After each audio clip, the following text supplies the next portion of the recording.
ধরো ওষুধটুকু খাও।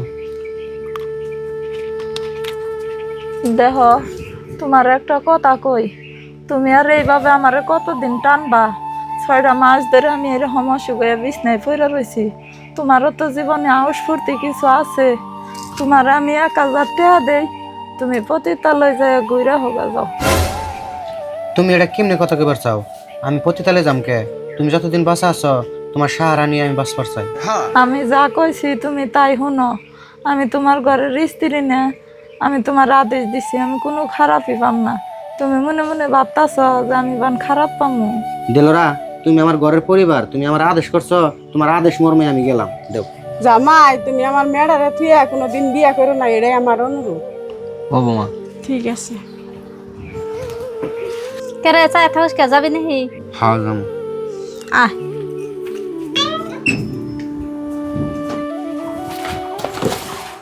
ওষুধ খাইছ? হ আমি ওষুধ খাইছি। তোমার আমি জেনে যাবার কইছিলাম, গেছিলা কি? হ্যাঁ গেছিলাম। তা তুমি কিরকম ফুর্তি করলা? আমার থেকে তো শরীর হয় দেখতে শুনতে মেলা সুন্দর নে। হ্যাঁ দেখতে তোমার নাগালি, কিন্তু অল্প খাড়া। ও গো ঠিক আছে, মা বান তোমার নিকে ভাত রান্না থিছে, গাও গোসল ধুয়ে ভাত খাওগা। ও ঠিক আছে।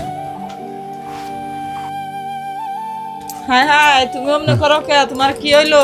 তোমার বন্ধুরা ভাই তোমার কি হয়েছে হঠাৎ করে? কালাম, আমার নেশ খেলে বন্ধ হইতেছে। দিয়েছে ভাই তোমার চোখ?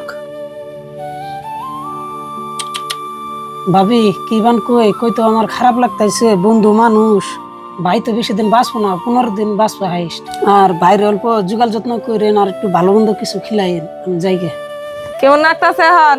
ডাক্তারে কয়ে গেল তুমি বলে আর 15 দিন বাঁচবা, তাইলে আর আমি তোমারে দৌড়ে বয়ে থাইকা কি করুম? আমারও তো একটা ভবিষ্যৎ আছে, আমার রাস্তা আমি দেখি গে, আমি আর তোমার সংসার করুম না। হ দিদি তুই ঠিকই কইছ, তখন তো আর চেহারা পাতি ভালো আছে, আর খানে বিয়া দিয়ে রুমলু যাই। মা, আপনি এটা কেমন কথা কর? আপনার মেয়ের যখন অসুখ হচ্ছেন তখন আমি দিনে রাইতে ওর বগলে থাকছি, মেডিকেলে নিয়ে গেছি, সর্বহারা হয়েছি, মারি সম্পত্তি সবটাই শহরে চিকিৎসা করছি। আর আমি এখন অসুখে পড়ছি, আপনার মেয়েরে আপনি নিয়ে যাবার চাইতেছেন গা। আর দেলোরা, তুমি এখন কেমন? আমার অসুখ দেখে তুমি যাবার চাইতেছ গা। অন্য আবেগ করে দাম নাই। হেসুম যে তুমি বই আসলে 6 মাস অসুখ আসাল না, পতিতালয় যাইবার কইছিলাম, তাও গেছো চাহিদা পূরণ করবার নিকে টেহা দেয়া পাঠিয়ে দিছি। এখন তোমার অসুখ হয়েছে আমি বয়ে থাকুন কে? তোমার যদি কপালে ছেড়ি মানুষ আছে, আমারও জামাই আছে। ও হে কথা কইতেছ? পতিতালয়ে যে আমি গেছিলাম না গেছিলাম এটা তোমার আমি কই, তুমি শুনো। তোর মন বার কে? তোর কি হয়েছে? বইনে আমার দ্বারাই হবো না, আমার বউরে আমি প্রচুর মহব্বত করি, আমি যাইগে। শালাই তো দেখি হেরম ভালো মানুষ, এই যুগ এখনো বউকে মহব্বত করে।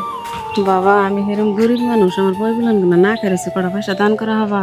চাষি, আমি 1000 টাকা মসজিদে দান করবার নিয়ে গেতেছি, আমার বউর হেরম অসুখ, এই 1000 টাকা আপনি নেন, আমার বোন নিয়ে একটু দোয়া করেন যাতে অসুখটা ঠিক হয়ে যায়। হ বাবা তুমি মেলা উপকার করলা, আল্লাহ তোমার বরে ঠিক করে দিব, যাও। ঠিক আছে, যাই যাই। ও যাও। মই বল, তুই এনে রয়েছে, তোর বাবির তো মেডিকেল নিয়ে যা নাকি, বাড়ি বেড়াটা বেসম নিয়ে হবি না? ভাই তুমি বাবের চিকিৎসার নিকে চকের মারি যাই না আসল বেখান্ডি বেচা লাইলে, গাড়িটাও কয়দিন আগে আমার কাছে বেচা লাইলে, অন বাড়ি বিড়াই অল্প একটু মারি আছে, ওইটুকু বেচ পারছেতেছ। আর ওইটুকু মারি যদি বেচো তুমি কোনে থাকবা? ইয়ার কি কাম আছে? আমার কাছে একটা বুদ্ধি আছে, তোমার বুদ্ধি দিয়ে আমি শুনো। কি বুদ্ধি আছে ভাই, শোন আছে দেখি। আমি কই তুমি শুনো, তাই তুমি বুঝা হবা ভাবি তোমার কাছে থাকে না না থাকে। ও ভাই, তোর বুদ্ধি আমি শোনার চেষ্টা করবো, আমি তাহলে জায়গায় যাও।